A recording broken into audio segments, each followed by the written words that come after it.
Now, today's webinar is a tips and tricks webinar. What we wanted to focus on here, we wanted to focus on not what necessarily we think of as tips and tricks on our side of the fence, but some of the things we hear from you guys. We've worked with our support team as well as our product team, looking at the feedback that they get and the questions that they get coming through to them, and we've put this webinar together off the back of what they hear from you. So in that sense, it's really a webinar for you guys based off the feedback that we've received, with a few tidbits here and there where we wanted to introduce some things which we think you would be interested in as well. That said, I'm going to just pop a quick poll up on screen to help me. This one here. Got a bit of information about who we've got on here. Also, and just let us know your familiarity with the product. And if you haven't used it before, just let us know that you're new to the product there.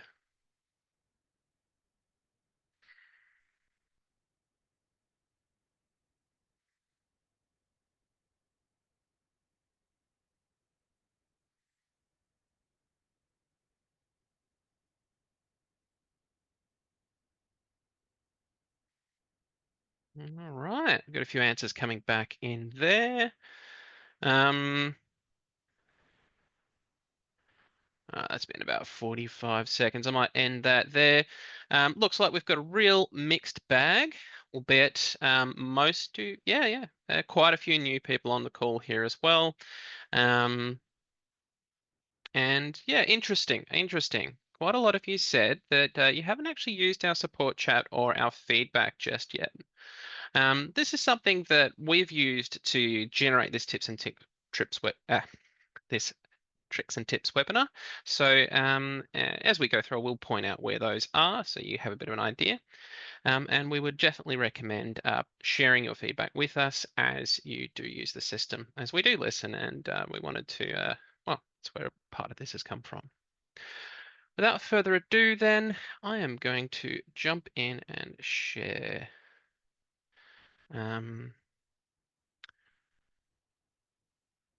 my Reapit PM system. We should all now see that on screen there.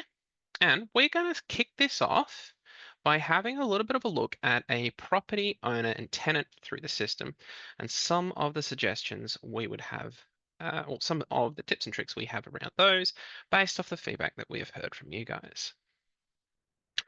Now, I'm just searching for the property up the top here in our universal search bar. So I'm just going to search for 12 Garden Street as my example today. We're going to start on the property. One of the tips for setting up your property within the system, and this is something we've found that not everyone is aware of just yet. It's something that our product team has given it, has said that, well, we've definitely put this in place off the back of the product feedback we were getting, but we've found that not everyone is aware of this function just yet, so we really like to call it out. So when you're on a property in the system and you're adding in a note for that particular property, you do have the option through here to put in context notes. Now these context notes can be bill notes, receipt notes, disbursement notes, and maintenance notes. And taking a bill note as an example here, so this would be a creditor invoice or a bill, depending on what you want to call it. This is where you can put in a better context with regards to this particular property. And in this case, I'm going to say this owner pays all their own bills. I want to have that in there as a note. I can pin this note as well, so it's going to show up on the owner and the tenant screen, which we'll see a little bit later. But more importantly, this is going to show up whenever I'm putting in creditor invoices for this particular property, so that I have that heads up when I'm processing invoices for this property that this owner pays all their own bills, so I don't accidentally pay that on behalf of the owner when I shouldn't be. Sticking on the property, tip number 2, so sticking in this particular property, but drilling down onto the tenancy, tip number 2 is a tip that we wanted to go through with you guys. This one's come from our support team.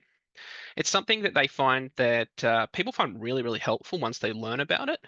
but not everyone's aware that it is in the system. And this relates specifically to some rent management tools that we've got in here to help you manage your tenant's rent and a few scenarios that might be around that.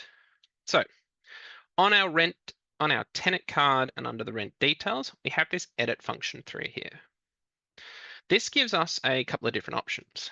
Rent alignment, this would allow us, so if we had a tenant that had come to us and they had said, hey, look, I'm getting paid on a different day of the week. Can I please align this with when I, with that? What we could do is we could come through and we can use this to update when they're paid. So this tenant may have just told me, look, I'm not getting paid till Fridays at this point, and having my rent come out on the Wednesdays just not working for me. Can I please update this to Saturday? At which point I can select the Saturday in there, and it's going to let me know how much the tenant needs to pay in order to get that up to that point in time. What I can do now is I can copy that text and I can pop that into an email, shoot that off to the tenant so that they get that quickly and they know exactly what they need to do for me to realign that rent for them. And then I can hit save. That said, I do need to have that amount in my account to be able to do so. So if I was to hit save now, it's not going to move the date paid to date forward just yet until such time as they have actually topped up their rent to that point. Under the edit button here, we also have a rent period change.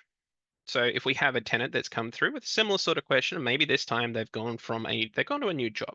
They're now getting paid monthly, and they've asked if they can update their rent to a monthly payment to align with that new, their new payment schedule there. This is a little bit simpler. It's not going to do any calculations for me. It's simply just going to let me know that from the next payment period, this will now switch to monthly. I'll need to calculate exactly what that rent's going to be myself, as we're not going to do that for you, as we find that most agencies calculate this just a little bit differently here and there. Some people round up, some people do it to the exact cent. So we're not going to tell you what to do here. We're going to leave that one up to you to work out. That said, you do have a big box in here where you can come through and you can put in the reason why you're making this change. Tenant has changed jobs, they're now getting paid monthly, and we're updating that accordingly. Which point that will then start from the next rental period. The final one through here, under here, is the rent history button. And this is the real support tool. This is one where we can go back through and we can update changes that have already happened. So through here, we can change the initial rent position, which can be really, really handy. So if you've taken over a property, you've put the details in as you've got them, but the tenant, between you and the tenant, you've worked out, oh, actually, we didn't get quite the right information from the other agent, and they're paid to date, and their initial starting position was a little bit different. You could use this to update that at that point in time. Can also be quite handy when migrating across to Reapit PM if in that migration process the paid to date was entered in incorrectly. This is a quick and easy fix. The other thing this can update will be past rent increases. In this particular case, I've set this up and I've put in the wrong start date for the new rent increase. Hasn't aligned quite correctly, and you can see through here we've got a small part payment because my rent increase started a little bit too late, at least with what I put into the system.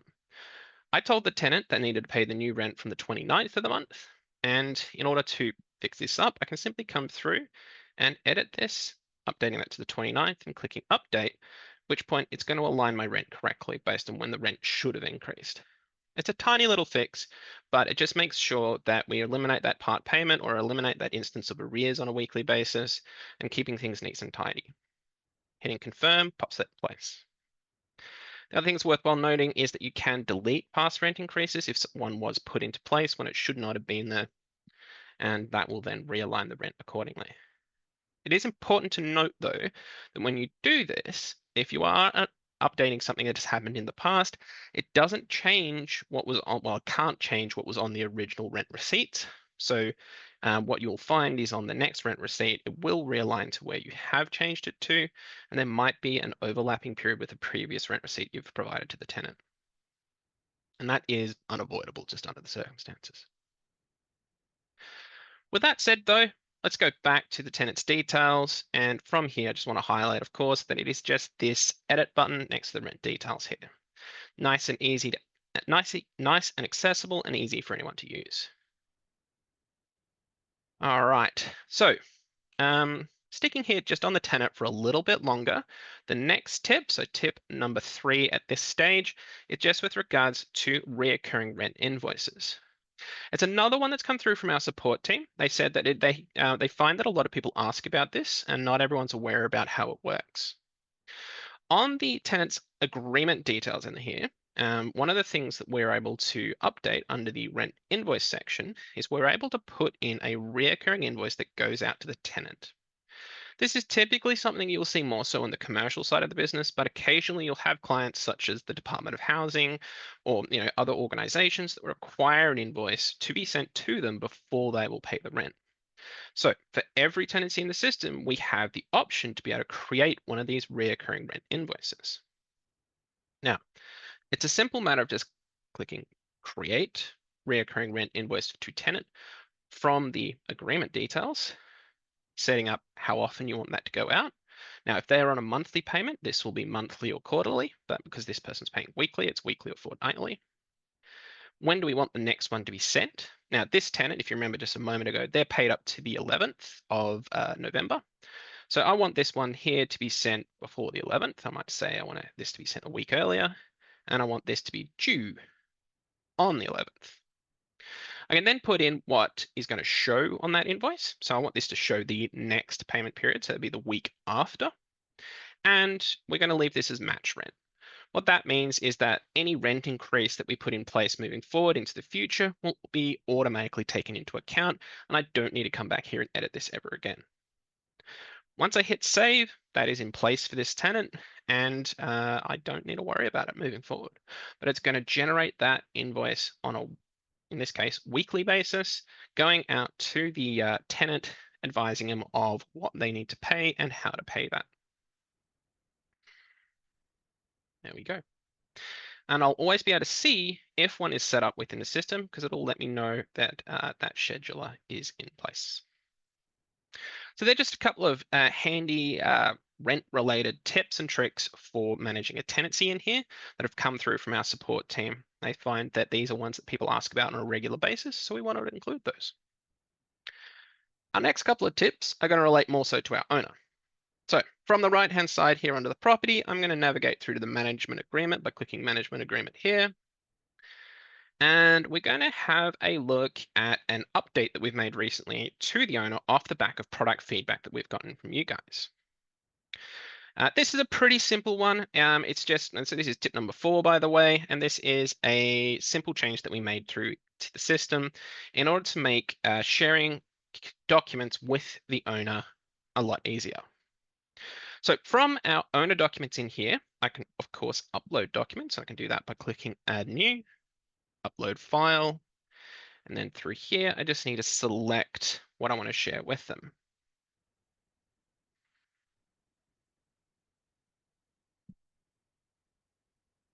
There we go. In this case, it's just a compliance certificate that I'd like to share with them. And to share this with my owner so they can get that from their portal, I just need to use the 3 dots on the right-hand side here to click Share.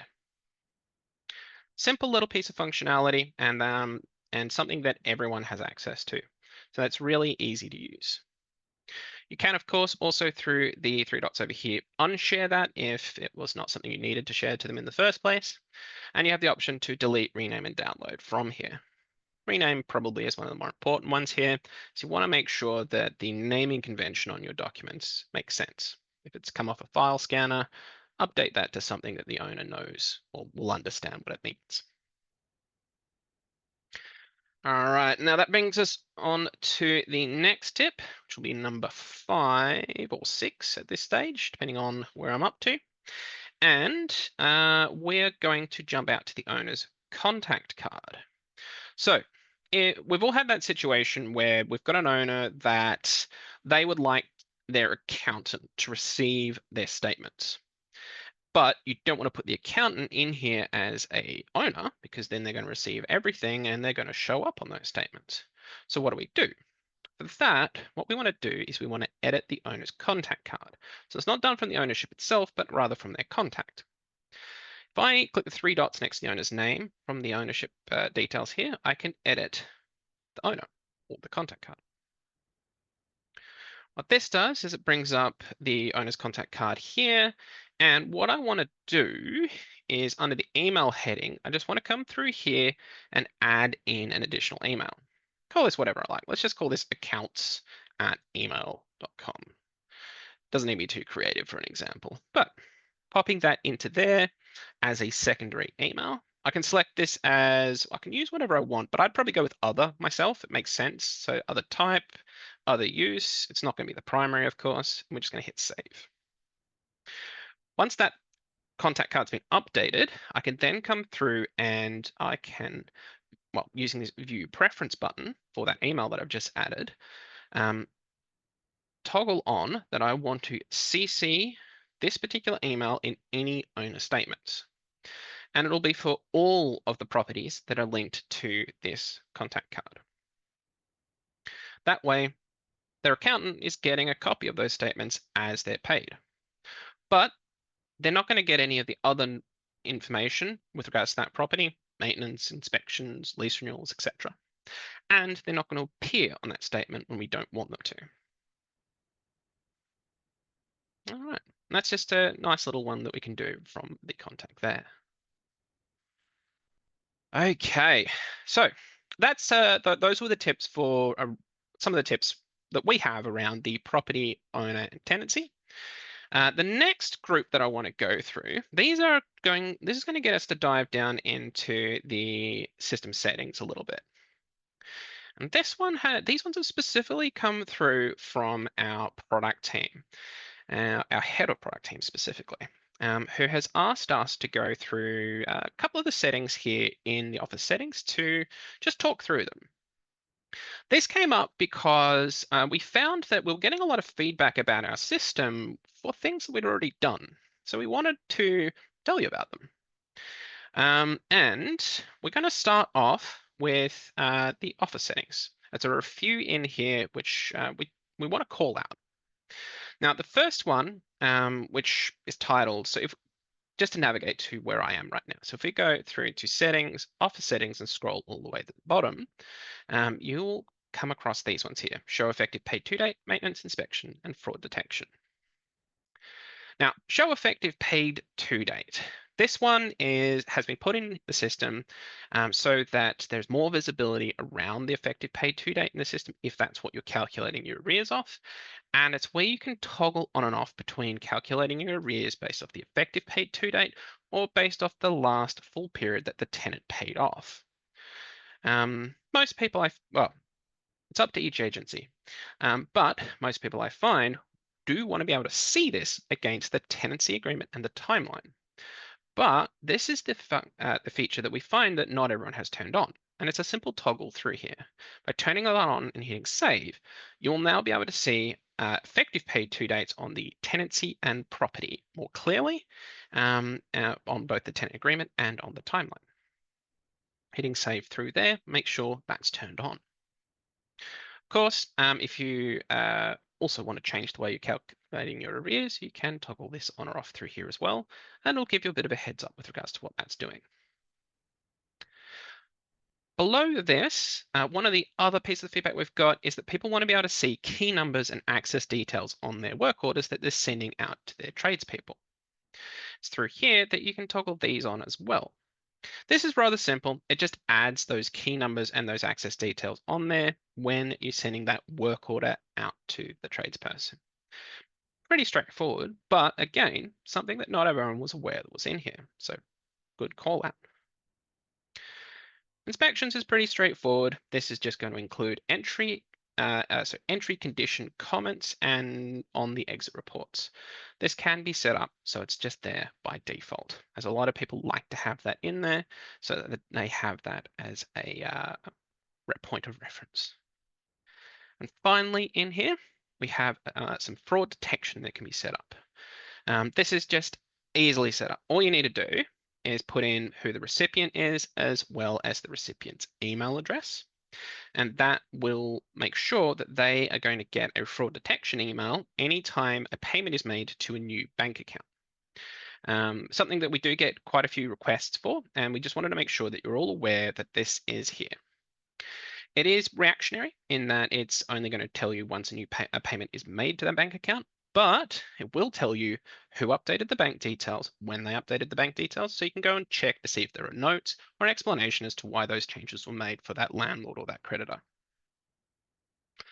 But yeah, those are sort of 4 quick little updates that you can make through your Office settings, and that one has come directly from our product team. As I feel that it's worthwhile coming through and reviewing your Office settings and banking settings on a regular basis.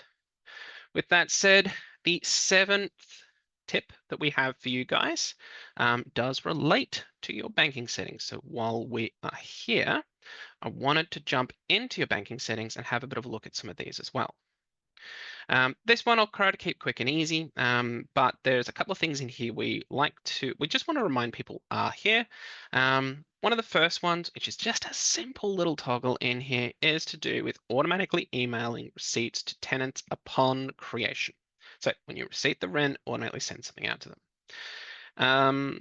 And we can just turn that on through there. And if you don't already have that on and you're doing this manually for some tenants, turning this on can take that hassle off your hands.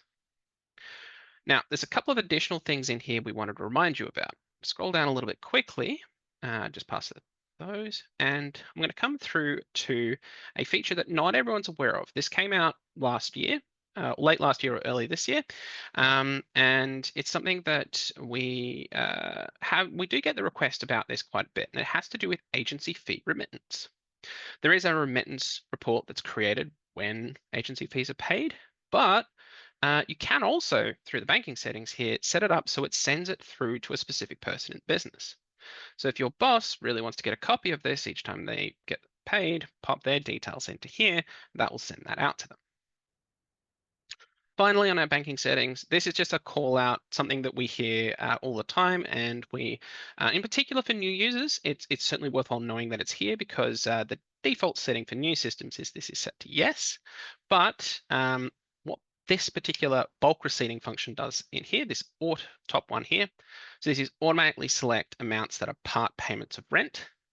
What this does is this, when set to no, will stop you from will stop you from automatically selecting water payments as rent when you're going through and receipting. It won't flag them so that, it won't automatically tick them so that you can then go through and check why and allocate that to water so you don't accidentally receipt it as rent. Does help with that quite a bit for those that have to do receipting. With that said, those are the Office settings and banking settings that we wanted to go through with you. All right, so this next tip and trick is a bit of a longer one, but it's one that I wanted to go through with you as well, as this one comes more so from the training team and when we're training people who've been using the system for a while.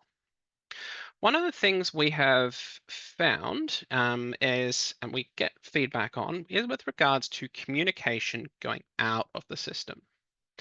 And just some questions around, well, wanting to know a little bit more about, in particular, who that communication's coming from and what it says on, say, the footer of the email or the signature.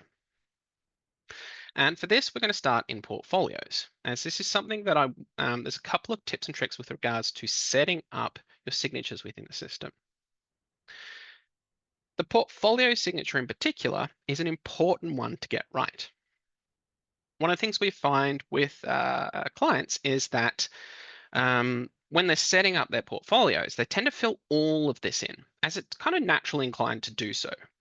But if you are going to be putting a signature in place, you want to make sure that you are not putting in an email address or a mobile phone. This is so that, this is because when you send emails out of the system, it is going to use all of them, not just one part of it. So if you've got your mobile phone and your email in your signature already, then make sure they're not in there. And that way you don't have any duplicates and it looks a lot cleaner. And additionally, we generally recommend just doing it all in the signature anyway, because it does look that little bit cleaner, keeps things a bit more condensed. The other thing that's important to know about the portfolio signature in particular is this is what's the one that's used for a lot of your automatic communication. Arrears communication, inspections, automatic invoices, rent receipts, statements, bulk communication in general uses your portfolio signature. So having this set up and looking professional is really important to a lot of agents so that when that comes from them, it looks good. Now, while this doesn't show you the logo in here, the logo that you upload through your Office settings will always appear underneath it. So that's good to know as well. Now, I'm just going to save that and make sure that's set up correctly. The other signature we want to make sure we're getting right is our profile signature. And this is done from the top right-hand corner under Profile. And through here, we can edit our personal information and update our profile signature. Same rules apply. Don't put your email address and phone and what have you in there if you're going to be putting that into your email signature. And get this one right too, because this is used for a lot of your direct communication, your property communication from the property, from the owners, anything that's going one-to-one. It's also used by some workflows like the lease renewal workflow, because a lot of that's one-to-one communication too. So it's important to know that this is set up correctly, again, so that when it is going out to someone, it has a good professional looking signature on there. Now, talking about email communication from the system, the next thing we wanted to talk about, and this is I suppose a little bit less of a tip, but more of an encouragement to come through and have a bit of a look at it. If you are looking at email communication that is going out of the system, then we are going to encourage you to come through and set up your email accounts. As long as you're using a Gmail email or an Outlook email, it's quick and easy to connect from your profile. So anyone can do this. You can come through here and you can link it up. Now, for my test one here, I'm using Gmail. And simply put, I just click Gmail. I read my little heads up. And then just need to select the email that I want to connect that to.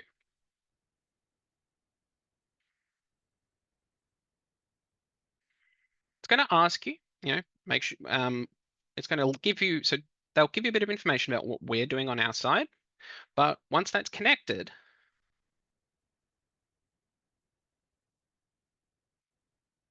I'm now able to receive emails into Reapit PM that are coming from my owners, my tenants, my creditors, or anyone who's got a contact card. So that's anyone under my contacts. Really easy to set up, and you can get started on effectively immediately. The one tip here, though, is if you are setting this up, be aware that it will set up a folder in your Gmail or Outlook where it's going to start to filter those emails through to. That can be turned off through your settings if you wanted to turn that off. Simple matter of coming through to settings, subscriptions, finding your conversation settings in here and disabling that if you wanted to disable that. With that said though, if you do set this up, your emails are going to come through to here into conversations, at which point you can start to work on them from here. Now, this is not a webinar on conversations. We have already run a couple of those in the past. If you would like to watch those, please reach out to our support team or reach out to our training team. We can send you through some links where you can watch those webinars or look us up on YouTube. Only tip quick one I wanted to go through here, and this does relate to general communication within the system as well, but it is good to know. And that is that, let's take one of my examples. I've got this email here from one of my owners, Harry Smith, who is looking for an end of financial year statement. Opening this up here, they've asked for an end of financial year statement for one of their properties. Now, I've linked it through to, admittedly, a different property down here, but if I wanted to jump into that particular management agreement or that property's management agreement, find that conversation, I can do so from the communications tab here and forward that out to my owner. It's as simple as coming through, finding that particular end of financial year statement that was sent through to them previously, clicking view, having a look. Yes, that's it there, it's attached. I can see that he's actually opened it, which is good. But when I click the View Conversations button from here, it takes me straight through to this. And because I've got my system connected, I can just come through and I can go, all right, Harry. In fact, if anything, I don't need to forward that. Oh yeah, I can forward that out, so why don't we? And we're going to forward that one out to Harry Smith and hit send. Please see attached. And a financial year statement. Send. And away we go. So I can do that because I've got my conversations hooked up, and any communication that I have within the system doesn't have to be coming through the inbox. It doesn't have to come into the system. It's any communication I've got in the system. I can open it up and I can forward and I can reply to that directly through here. I don't need to find an email or start a new email outside of the system. It's just that easy. All right. With that said, I just want to wrap up with one quick little tip and trick, and that is if you do want to reach out to our support team or give us feedback, that's these icons up the top here. So we've got the question mark where you can start a chat with our support team. Like I said, they get a lot of your feedback. They understand what you're looking for and what you're using, and that's where quite a few of our tips today came from. And if you want to reach out to us, our product team, and let them know what you would like to see within the system or see what other people are talking about, come over to your profile and go through to give feedback. It's through here that we hear a lot about what you guys would like the system to be able to do. And like I said, with quite a few of those office settings, as our product team said, we hear the same things from you quite often. So do please come through, have a look at your office settings, see if there's something there which might surprise you, might help you out. But if you do have suggestions, we'd also love to hear it. So come through here and add your suggestions in. And with that said, though, that's coming up to the end of the webinar.